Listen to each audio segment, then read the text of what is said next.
You ask Tiger to solve. This deals with linear equations with one unknown. The final result is p equals 7/2.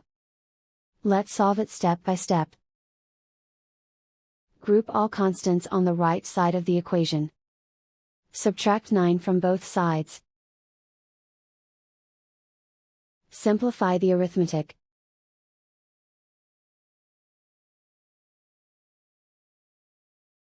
Isolate the p.